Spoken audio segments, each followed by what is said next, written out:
Êtes-vous prêts?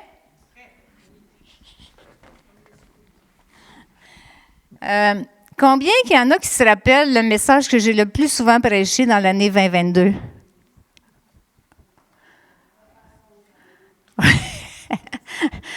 Bien, prenez votre bulletin, là, à la page où c'est qu'il y a... Prenez votre bulletin à la page frontispice, qu'on appelle la page avec le dessin. On va commencer là. Hein? Le Seigneur est comique. Il est merveilleux, je peux vous dire ça. Je vais vous lire 2 textes de cette histoire-là.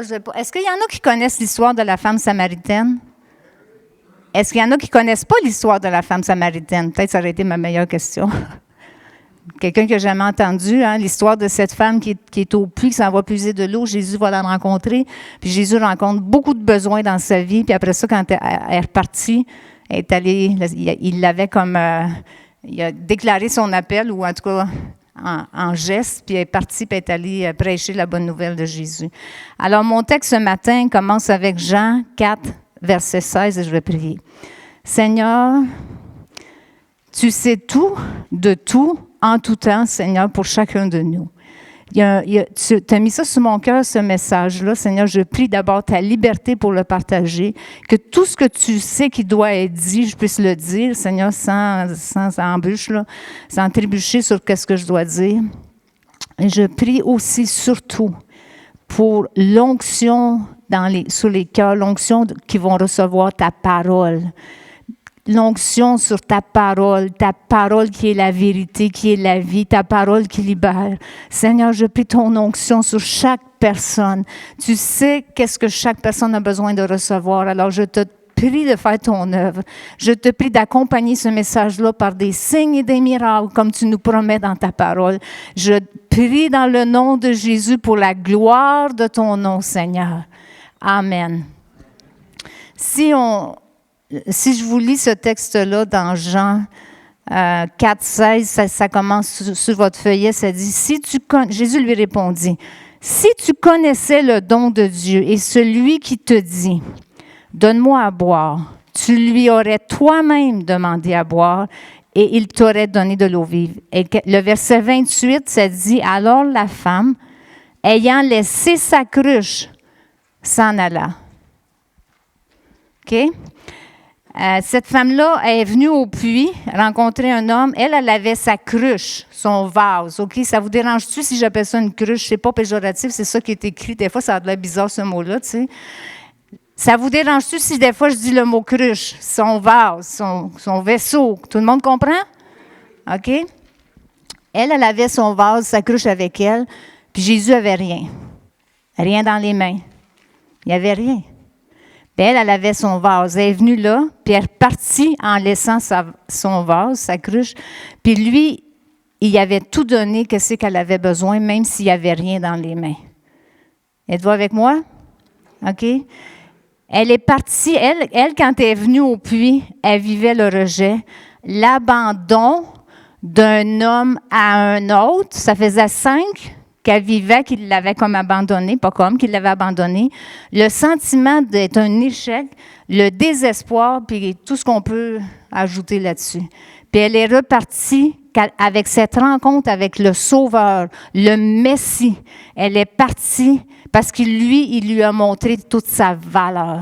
Il a montré qu'elle avait de la valeur. Il a fait le chemin pour elle, parce que les Juifs ne passaient pas par Samarie pour aller où est-ce qu'ils s'en allaient? Ils passaient par un détour pour éviter de passer à Samarie.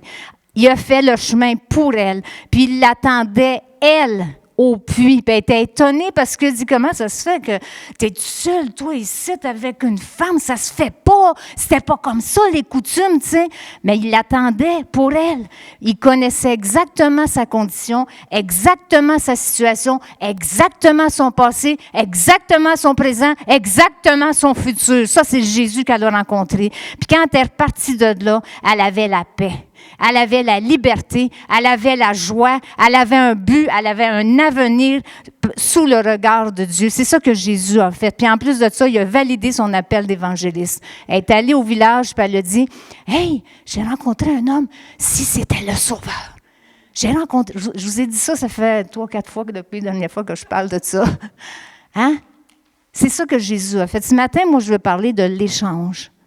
À partir de ça, l'échange que le Seigneur nous offre à chacun de nous.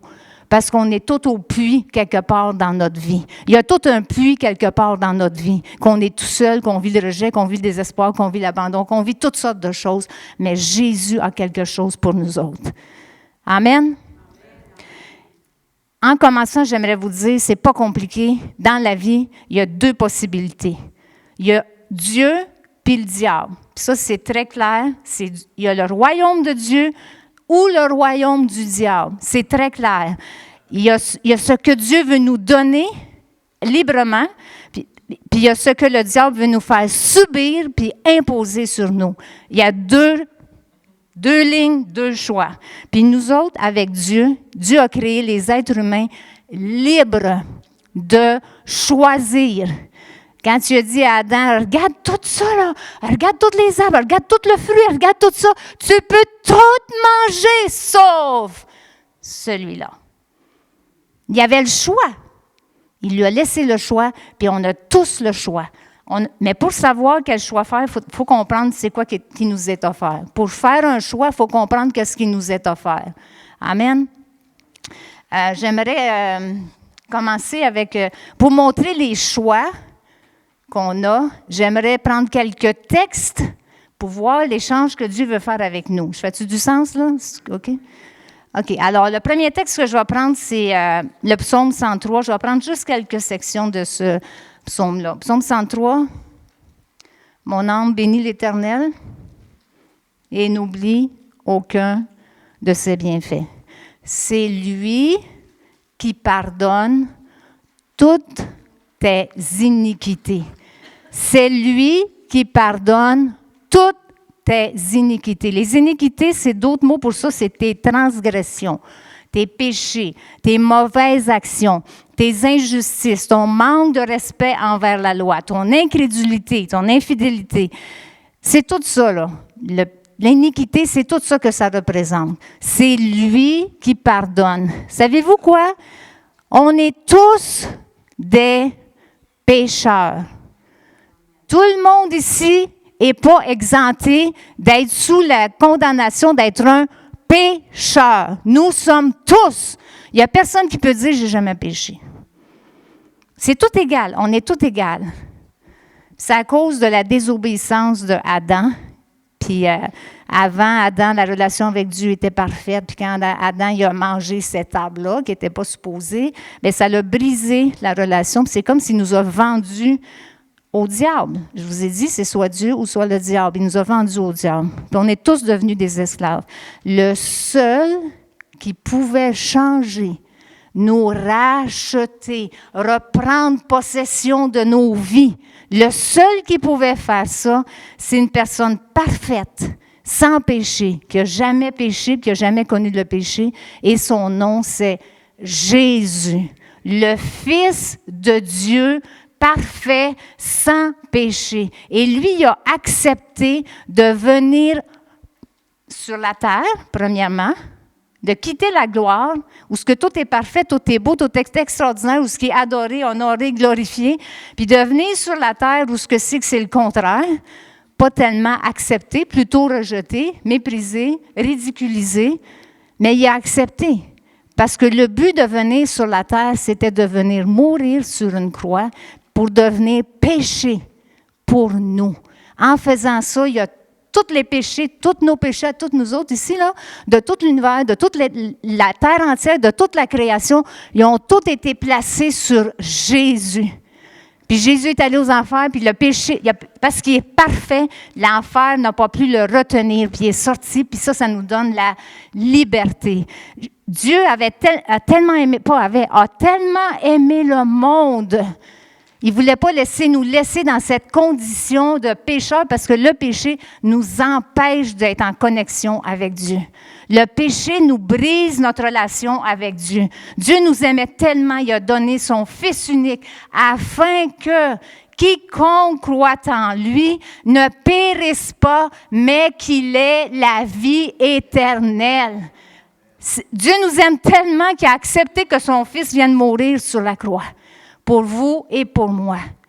Donc, le pardon de nos péchés, l'échange de notre condition de pécheur pour une personne qui est libérée du péché se fait à la croix du Calvaire, à la croix où Jésus est mort pour toi et pour moi, à la croix où Jésus est devenu péché pour toi et pour moi. Le pardon, c'est comme si, pas comme si, mais je vais dire ça comme ça. Dieu, il y a une grosse efface. Une gomme à effacer. Comprenez? Est-ce que tout le monde comprend une gomme à effacer? Dans mon temps, on appelait ça une efface. Maintenant, c'est une gomme à effacer. Il y a une grosse efface dans le ciel, une grosse gomme à effacer dans le ciel. Puis quand tu dis, OK, je suis un pécheur, tu as pris ma place, bien moi, il faut que je prenne ce que toi, tu vas me donner, puis je te donne ma vie. Dieu, là, prend la grosse efface, puis efface toute ta vie de péché. Puis tu es clair, tu es net, il n'y a plus de traces de rien sur ta vie, sur la page de ta vie. C'est ça que ça fait. C'est ça que c'est le pardon. Alléluia, Seigneur. Puis en plus de ça, ça nous dit qu'on devient des enfants de Dieu, des fils et des filles de Dieu. À tous ceux qui l'ont reçu et qui croient en son nom, il a donné le privilège, le pouvoir de devenir enfant de Dieu. Et ça ne vient pas de la nature humaine, ça vient de la nature de Dieu. Ça vient de la nature divine. C'est ça, la nouvelle naissance. C'est ça, venir au monde de nouveau dans le royaume de Dieu. Quand tu fais cette décision-là, tu passes du royaume des ténèbres au royaume de la lumière. Tu passes de la mort à la vie, du diable à Dieu dans son royaume. Alléluia, Seigneur. Ça, je peux vous dire que c'est la décision la plus importante de toute notre vie. C'est la décision la plus importante qu'on peut prendre dans toute notre vie. Alléluia, Jésus. Savez-vous quoi? On peut peut-être entrer dans l'éternité, on peut peut-être mourir puis on est malade. Ça se peut, ça, parce qu'on sait que dans l'éternité, on va être guéri. Mais on ne peut pas rentrer dans le royaume de Dieu avec des péchés. Ça ne passe pas le test. Ça ne passe pas le péché avec Dieu. Il n'y en a pas de péché au ciel. S'ils ne sont pas pardonnés sur la terre, on ne s'en va pas à bonne place.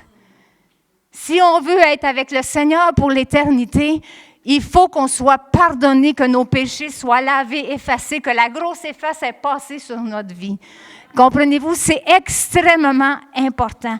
Il n'y a pas de place pour le péché dans le ciel. C'est lui qui pardonne tous tes péchés. Alléluia. Il fait l'échange. La croix, c'est le lieu de l'échange. Une autre affaire que le Seigneur fait un échange avec nous, c'est l'autre verset. C'est lui qui guérit toutes tes maladies. C'est lui qui guérit.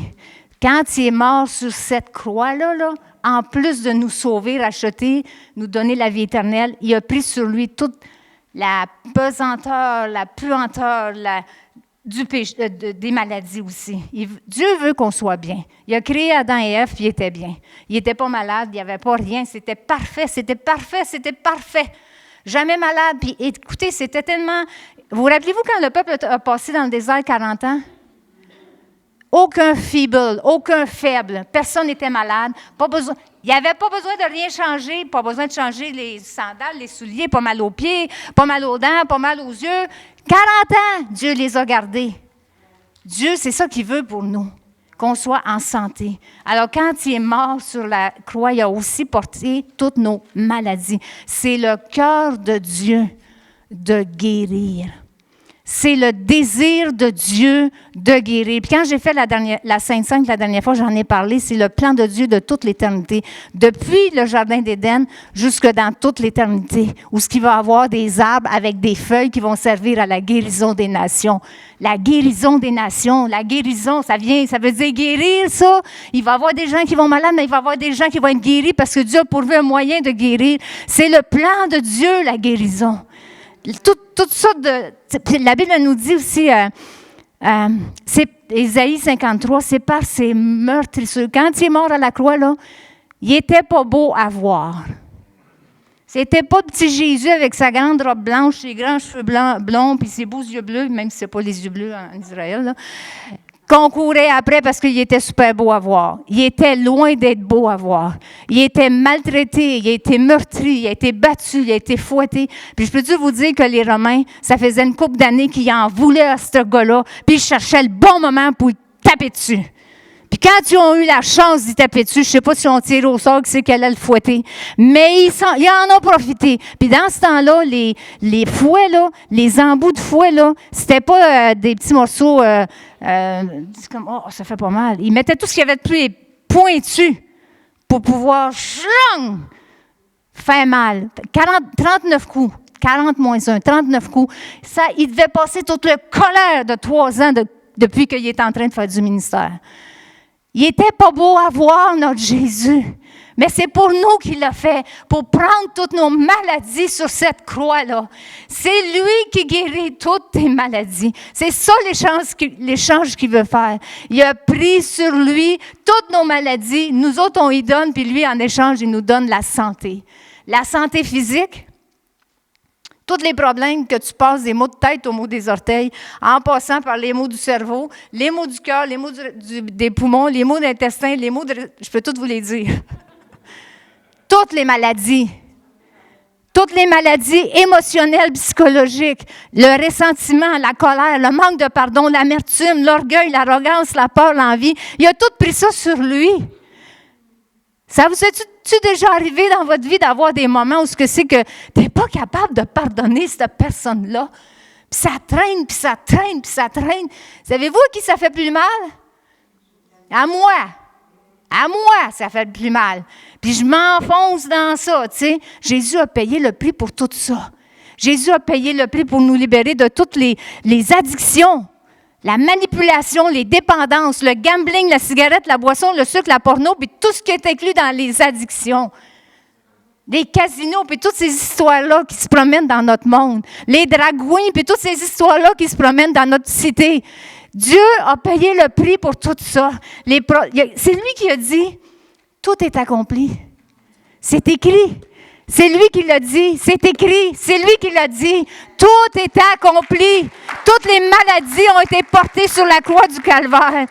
Tous les problèmes spirituels, des gens qui ont des possessions.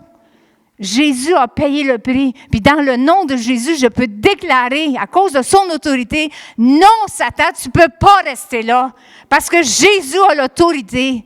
Puis tous les problèmes de santé mentale, les dépressions, les maladies mentales, la bipolarité, la schizophrénie, tout ce que vous voulez dans ce secteur-là, Dieu a le dernier mot. Tout est accompli. Tout est accompli. C'est lui qui pardonne, c'est lui qui guérit, puis c'est ça qu'il veut nous donner en échange de nous, qu'est-ce que c'est qu'on a. Notre petite vie. Y en a-tu qui veulent garder leur petite vie? Quand tu réalises la belle vie, la grandeur, la puissance de tout ce que Dieu veut nous donner. OK, à cause du temps, on va aller à un autre texte qui est Ésaïe 61. Ésaïe 61. Il est écrit, qu'est-ce que c'est que je vais vous parler? L'Esprit du Seigneur, l'Éternel, est sur moi. Car l'Éternel m'a oint pour porter de bonnes nouvelles. On ne devrait pas pleurer quand on dit ça. Hein? De bonnes nouvelles aux malheureux. Une bonne nouvelle, ça fait du bien.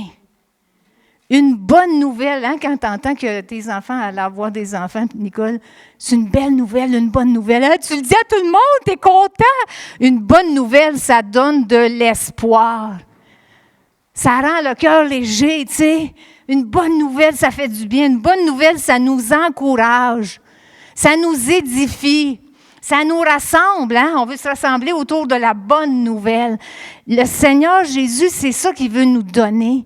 Des bonnes nouvelles. Mais vous savez, le royaume du diable, qu'est-ce qu'il fait, lui? Fait que là, j'ai le choix. La bonne nouvelle ou les mauvaises nouvelles? Le diable, il ne viendra jamais avec des bonnes nouvelles. Puis s'il vient avec des vérités, ça ne sera pas jamais la vraie vérité. Ça va toujours être la moitié de la vérité, à demi-vérité. Tu sais, c'est ça qu'il a fait avec Jésus dans le désert. C'est ça qu'il a fait. Il disait juste la moitié des choses. Tordu, là, espèce de tordu. Hein? Il met toutes les choses, puis c'est tout... il faut connaître la parole pour être capable de savoir c'est quoi qui est la vérité. Hein? Bien, Dieu, Jésus, ils veulent nous donner des bonnes nouvelles. Il veut qu'on soit des porteurs de la bonne nouvelle. La meilleure bonne nouvelle que je connais, c'est que je peux être sauvé, vivre avec Dieu pour toute l'éternité. C'est que vous pouvez tous être sauvés puis appartenir au Jésus pour toute l'éternité. Puis ça commence maintenant. Le moment que je donne ma vie au Seigneur, ça commence maintenant. J'ai la vie abondante, puis après ça, j'ai la vie éternelle. Puis éternelle, je suis contente, ça ne va jamais arrêter. Jamais. Je suis tellement contente que c'est l'éternité. Ça ne va jamais arrêter. Dieu, c'est un génie. Mais il faut qu'on soit avec Dieu. Il ne faut pas qu'on soit avec le diable, il faut qu'on soit avec Dieu. Parce que de l'autre côté aussi, c'est l'éternité. Puis il n'y a personne qui va aller là. OK? Alors, j'ai le choix. Il m'a oint pour apporter une bonne nouvelle aux malheureux. Il m'a oint aussi pour proclamer aux captifs la liberté. Proclamer. Le dire tout haut. Le dire tout fort. Le déclarer. L'annoncer. Avez-vous remarqué comment le monde, ils sont capables d'annoncer leurs choses, tu sais? Nous autres aussi, on peut annoncer qu'il nous libère, qu'il veut nous rendre libres, se réjouir. Tu sais, le petit chant qui dit « Celui que le Seigneur libère est vraiment libre ». Le Seigneur veut nous rendre libres. Puis quand on est libre, on peut le partager avec les gens. On n'est pas gêné, on n'est pas honteux, on est libre. Le Seigneur veut rendre libres les captifs. Tandis que le diable, le royaume du diable, qu'est-ce qu'il veut, lui, c'est de les garder liés, les attacher, hein? Garder les secrets, pas raconter rien, pas rien dire. Puis moins qu'on dit, plus qu'on est emprisonné, plus qu'on est captif. Aviez-vous déjà réalisé que quand on confesse nos péchés, le péché a moins d'emprise sur nous? Ça nous permet d'entrer dans la liberté. Puis ça perd de son pouvoir. Hein? Alléluia, merci Seigneur. L'ennemi veut nous garder captifs. Alléluia, Jésus. Jésus va emmener la lumière, puis le diable veut nous garder dans la noirceur, dans les ténèbres. Qu'est-ce qu'on va choisir? L'autre verset, ça dit qu'il veut délivrer les prisonniers. On est prisonnier quand on n'est pas capable d'arrêter qu'est-ce qu'on voudrait arrêter. Moi, j'ai quelque chose que je suis prisonnière de, puis je prie le Seigneur qui me libère, puis là, il commence à me donner des avenues pour m'en libérer. Et le Seigneur veut faire la même chose avec chacun de nous. Je ne sais pas si vous êtes en prison pour certaines choses, mais vous le savez, puis le Seigneur il sait, puis il sait lui aussi. Mais le Seigneur est capable de nous libérer. Je pense aux jeunes d'aujourd'hui aussi, nos jeunes, là. Comment ils sont prisonniers. Tic, tic, tic, tic, tic, tic, tic, tic, tic, tic, tic, tic, tic. La petite machine. Ils sont prisonniers. Ils sont pris de ça. Tu sais, pensez-vous que Jésus est capable de libérer? Mais tu sais, comme ça n'existait pas dans le temps de Jésus, ça, les tic, tic, tic, tic, tic. Peut-être que c'est un phénomène que Jésus ne connaît pas, puis il n'est pas capable de libérer. Convainquez-moi, là! Hein? Dites-moi que j'ai tort! Je sais que j'ai tort. Je connais mon Jésus. Jésus, il est capable de les libérer des fake books puis des tic, tic, tic, tic, toc. Hein? Yes! Yes! Yes! Alléluia! Grand-maman a prié. Grand-maman va prier. Que ça passe son emprise. Dans le nom de Jésus. J'espère que ça ne passera pas ses ondes, ce message-là. Wow! Comparé au diable qui veut les garder pris dans la prison, dans le plus profond de la prison, comme Silas puis Paul. Le plus profond, le plus attaché, le plus prisonnier possible. Le diable, c'est ça qu'il veut faire. Puis je vous dis une chose, hein, le diable, il se tord de rire quand il voit les familles détruites. Quand il voit les familles brisées, les divorces, les suicides, tout ça, le diable se tord de rire. Puis pensez, je vais vous dire une chose, puis là, vous allez me trouver méchante. Je ne suis pas méchante. Quand c'est tes enfants, là, le diable, il n'arrête pas pour nos enfants, même si on est pasteur, même si on a fait qu'on est sauvé, qu'on fait du ministère. Le diable, il n'arrête pas pour nous autres. Mais quand c'est tes enfants, là,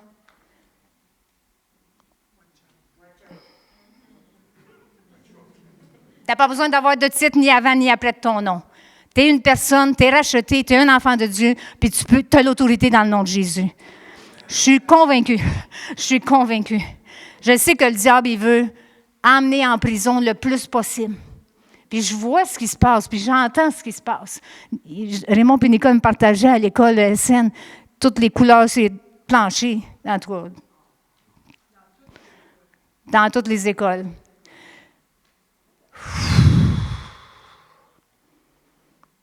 Seigneur, tu es plus fort. Jésus est plus fort que toutes les prisons à sécurité maximale. Jésus est plus fort que toutes les prisons à sécurité maximale. Il n'y a rien qu'il ne peut pas faire. Il n'y a rien qu'il ne peut pas briser. Il n'y a pas une prison qui est capable de garder nos enfants prisonniers là-dedans. Qu'est-ce qu'on va choisir? De vivre dans la liberté, qu'on est libéré des prisons, ou ben non, de rester emprisonné dans les prisons? Mais l'Esprit du Seigneur est sur moi, il m'a oint pour apporter une bonne nouvelle, pour proclamer la liberté aux captifs, pour délivrer les prisonniers. Puis c'est nous, ça, que l'Esprit du Seigneur est sur nous. Puis c'est nous qui veut utiliser. Des fois, on libère les prisonniers sur nos genoux, dans notre chambre, puis on prie. D'autres fois, je suis vieille, hein, ça paraît. D'autres fois, on libère les prisonniers quand on vient ici puis qu'on loue ensemble, qu'on prie ensemble, qu'on intercède ensemble. Puis d'autres fois, c'est quand on va en dehors. Vous savez que vous avez tous, ceux qui sont sur le marché du travail, levez votre main, ceux qui sont à l'école ici.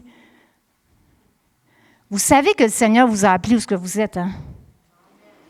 Puis vous représentez Jésus, puis votre ministère, c'est du 8 à 5 ou du 9 à 5 ou... Puis c'est là que c'est là que vous êtes un pasteur. C'est là que vous représentez Jésus. Où est-ce que vous êtes? C'est pas juste être pasteur d'une église, là, être chrétien. Puis le but qu'on veut viser. Si c'est ça que le Seigneur vous appelle, gloire à Dieu. Mais n'oubliez pas que c'est pas juste ça. C'est rien que ça. Vous avez tous une place. Puis le Seigneur vous a appointé là où vous êtes. Alléluia. Merci, Seigneur. Rends-nous libres. Sors-nous de nos prisons, Seigneur, de notre captivité, de notre façon de penser. Oh, alléluia. L'autre affaire qu'il veut faire, c'est consoler les affligés. Consoler. Wow! Jésus, qu'est-ce que ça dit dans un verset que ça parle que Jésus est près de ceux qui ont le cœur brisé. Consoler, parce qu'il y a des gens qui ont besoin d'être consolés. Être affligé, c'est être affecté par quelque chose qui est pénible. C'est lourd, c'est difficile.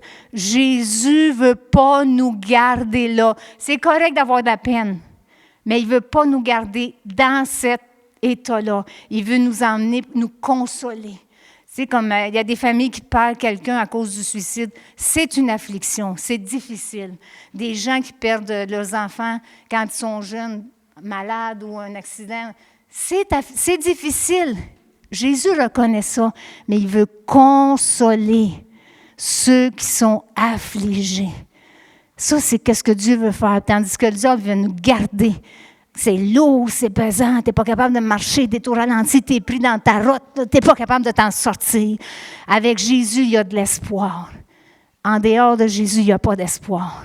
Jésus soulage le cœur, soulage la peine. Il console, puis il comprend. Jésus comprend la peine. Jésus comprenait ta peine quand tu as perdu ce petit bébé-là que tu vas retrouver quand tu vas arriver dans le ciel. Tu vas le prendre, il t'attend. Amen. Alléluia. Oh, merci Seigneur. C'est ça que le Seigneur veut faire. Échanger. Le Seigneur veut aussi nous donner un diadème à la place de la cendre. Hein? Un diadème, ça parle de joie, de royauté, de plaisir, de célébration, d'honneur. Hein? Ça parle de toutes ces choses-là. La cendre, c'est le deuil, la cendre, les restes des débris, la tristesse, les pleurs, la détresse. C'est tout ça, la cendre. Mais Jésus veut nous donner une couronne, un diadème. Je pense que c'est écrit quelque part qu'il va même avoir des pierres précieuses sur notre couronne. Hein? C'est ça qu'il veut nous donner. Qu'est-ce qu'on veut? On garde la cendre ou on s'en va dans le royaume où ce que le Seigneur veut nous donner, toutes ces belles choses-là. Il veut aussi nous donner une huile de joie. Au lieu une huile de joie à la place du deuil, un vêtement de louange à la place d'un esprit abattu, de l'huile de joie. C'est facile, la joie, on chante la joie, les célébrations, les réjouissances, les mariages, les consécrations, les graduations, c'est tous des moments de joie, c'est ça qu'il veut nous donner, la victoire. Amen. Tandis que l'ennemi, le deuil, je n'ai pas besoin d'expliquer, c'est lourd, c'est pénible, il veut nous donner un vêtement de louange au lieu d'un esprit abattu. Hein? Le vêtement, là, ça parle de couvrir, de nous couvrir notre nudité. J'ai toujours aimé l'histoire de la femme qui a été prise en délit d'adultère. J'aime pas qu'est-ce que c'est ça, là, mais j'aime ce que Jésus a fait. Les gens du royaume des ténèbres, ils ont trouvé cette femme-là, l'ont emmenée devant Jésus. Elle avait besoin d'être couverte, ça, je peux vous dire ça. Puis ils sont arrivés devant Jésus. Savez-vous pourquoi ils ont pris elle? C'est pas pour elle. C'est juste pour mettre Jésus au piège. Juste pour le prendre au piège. C'est pas Dieu, ça. Dieu ne fait pas ça. Mais le diable fait ça, par exemple. Puis qu'est-ce que Jésus a fait? Jésus s'est penché à terre. Fait que là, l'attention n'était plus sur elle, elle était sur Jésus. Jésus écrivait. Hey, là, il était intéressé de savoir qu'est-ce qu'il écrit, tu sais. Voyez-vous, le génie de Dieu, l'attention n'était plus sur elle. Il l'a couvert. Dans sa manière, il l'a couvert. Puis à un moment donné, ils sont tous partis. Y a-t-il quelqu'un ici, là, qui n'a jamais péché, là? Allez, qui s'en aille. Non, il n'est pas ça qu'il a dit. Lancez-y la première pierre. Mais là, eux autres aussi étaient tous pécheurs. Eux autres aussi avaient tous besoin d'être pardonnés. Eux autres aussi avaient tous besoin de la grâce de Jésus. Eux autres aussi avaient le choix. Disons qu'ils n'ont pas choisi la bonne chose. Ils n'ont pas choisi de rester et de demander pardon à Jésus. Ils sont tous. Mais elle était là. Puis qu'est-ce que Jésus a dit? Il n'y a personne, parce qu'il regardait là. Je suis sûr qu'il savait tout ce qui se passait alentour, tu sais. Il regardait là, puis là, il dit, il n'y a personne? Non, ils sont tous partis. Bien, il dit, je ne te condamne pas, moi non plus, mais je suis certaine qu'on va la voir au ciel. Je suis certaine qu'elle a été se couvrir. Je suis certaine qu'elle va être recouverte d'une belle robe de fin lin blanc, pure, parce que Jésus l'a guéri. Parce que Jésus a guéri son cœur, ses émotions, son spirituel. Parce que Jésus guérit toutes les maladies. Amen. Oh, alléluia, Jésus. Puis Jésus, il ne veut pas qu'on soit écrasé. Dans Psaume 34, 1 à 7 ou 37, 22, 23, 24, ça parle que Jésus, si l'Éternel a fermé les pas de l'homme, il prend plaisir à sa voix. S'il tombe, quand il tombe, parce qu'on tombe toutes, il ne vient pas en disant, ben là, je savais que tu allais tomber. Encore une fois. C'est pas ça que Jésus fait. Jésus dit, prends la main. Viens-t'en. Oh Jésus, je regrette assez, je te demande pardon. OK, c'est couvert. Je prends mon efface, puis j'efface. Prends la main, puis continue. Il n'est pas terrassé. Il n'est pas écrasé. Jésus lui prend la main.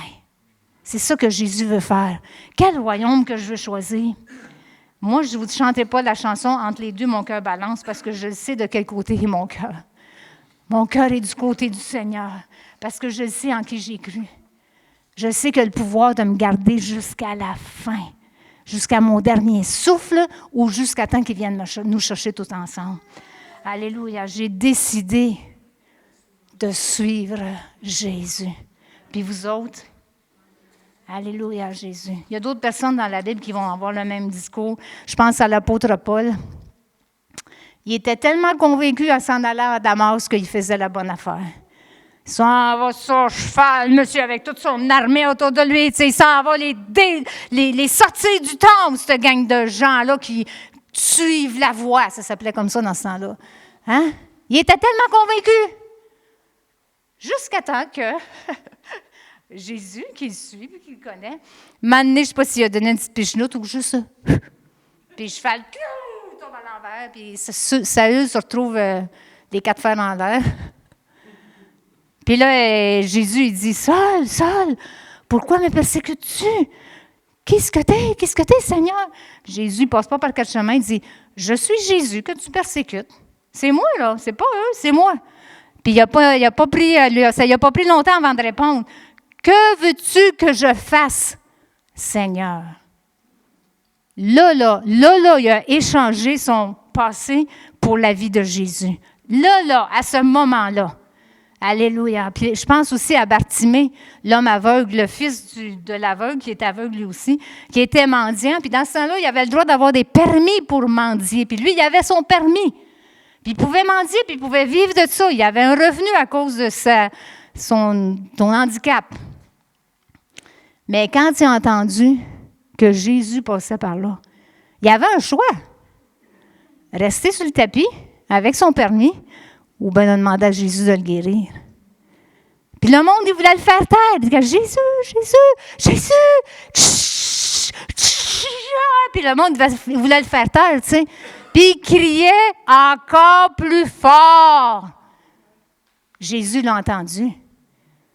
Non seulement Jésus l'a entendu, mais Jésus l'a guéri. Puis lui-même, il a vu Jésus de ses propres yeux. Plus besoin de permis pour mendier. Il a été guéri. C'est lui qui guérit toutes tes maladies. Alléluia, Jésus. Il y a aussi une autre personne qui a fait ce choix-là, de changer de royaume. C'est l'homme, le malfaiteur sur la croix. On va dire le bon larron, ou nous autres, on disait ça avant. Le malfaiteur sur la croix. Il avait le choix de se moquer de Jésus, pareil comme l'autre à côté. Parce que l'autre à côté, il disait, « T'es-tu pas le Christ? Sauve-toi toi-même, puis sauve-nous. » Mais lui, il disait, « Ne crains-tu pas Dieu? Toi qui subis la même condamnation, nous autres, c'est correct, c'est justice, parce qu'on mérite à cause de nos crimes. Mais lui, Jésus, là, il n'a rien fait de mal. Il n'a rien fait de mal. Il avait compris. Il voyait, il avait compris. Et puis Jésus lui dit, c'est-à-dire qu'il dit à Jésus, « Souviens-toi de moi quand tu viendras dans ton règne. » Puis Jésus lui dit, « Je te le dis, en vérité, aujourd'hui, tu seras avec moi dans le paradis, qui veut dire dans la présence de Dieu. » Puis dans quelques souffles, il était rendu dans l'éternité avec Jésus. C'est là qu'il a fait le choix. Il a laissé sa vieille vie. Il n'avait pas longtemps à vivre, mais il a quand même fait le choix. Puis l'autre n'a pas fait le choix. Alléluia. Puis la femme avec la perte de sang qui est venue à s'agripper aux vêtements de Jésus, tu sais, elle aurait pu continuer à chercher parmi tous les médecins. Peut-être qu'il y avait des nouveaux spécialistes qui venaient en ville. Mais non, elle est allée à Jésus. Puis je pense à Jairus, le papa de la fille qui était morte. Puis je pense à Zachée. Puis je pense à Simon le lépreux. Je pense à tous les disciples qui ont fait le choix de suivre Jésus. Alléluia. Dites-moi quel royaume que vous préférez.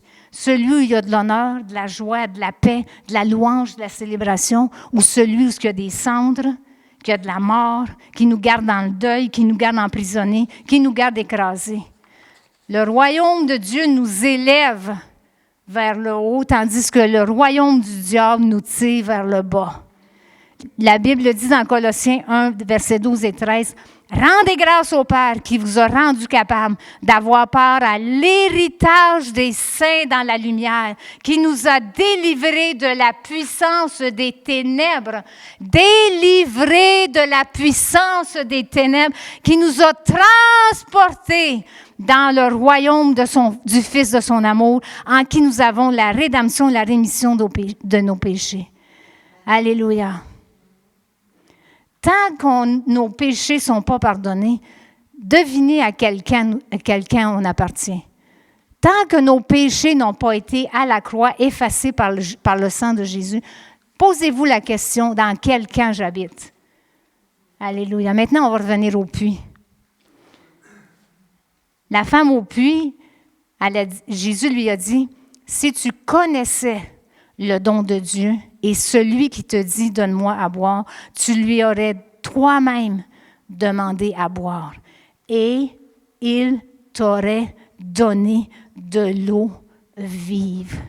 C'est une certitude que si tu viens avec ta vie brisée, salie, souillée, puis tout ce que c'est que tu veux cacher, si tu viens avec ta vie brisée devant Jésus, il va te donner en échange. Tu viens que tu l'amènes, tu dis, j'en veux plus de cette vie-là, je sais que ce que tu as fait, je veux ta vie. C'est sûr que le Seigneur, il va te donner de l'eau vive.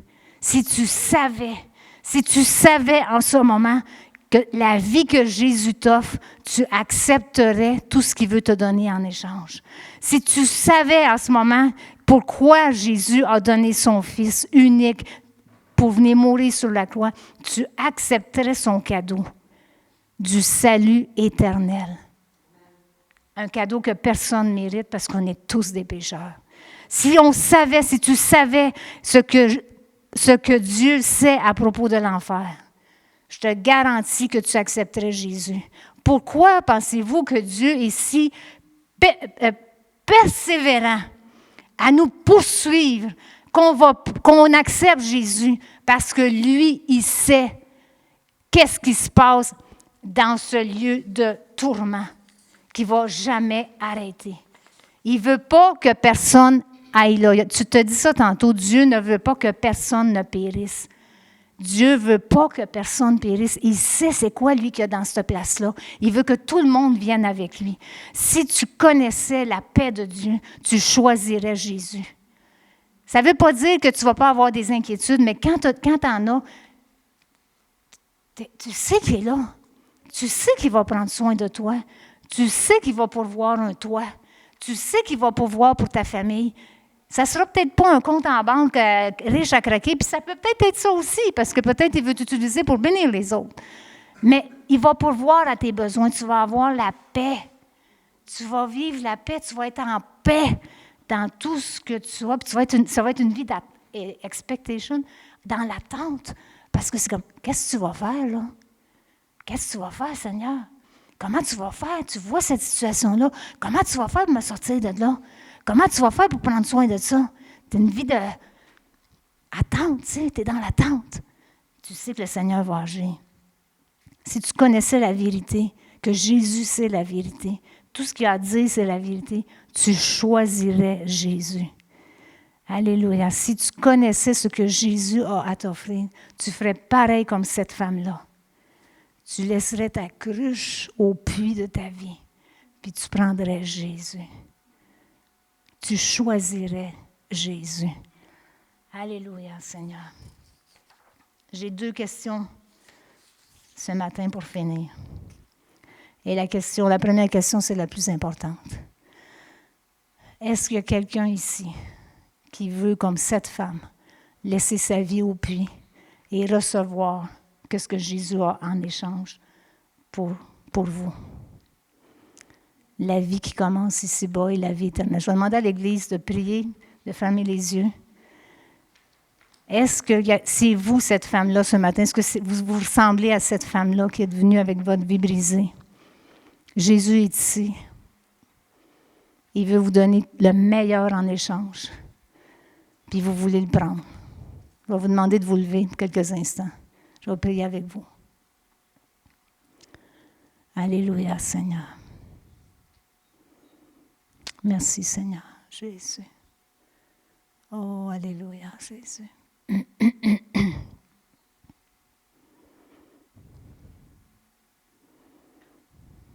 Oui, Seigneur, moi je veux Jésus. C'est ça que votre cœur dit. Oui, je veux Jésus. Je veux Jésus parce que tu as le meilleur. Tu es le meilleur. Tu es la vie, la vérité, la paix. Merci, Seigneur. Alléluia, Jésus. J'ai une autre question aussi.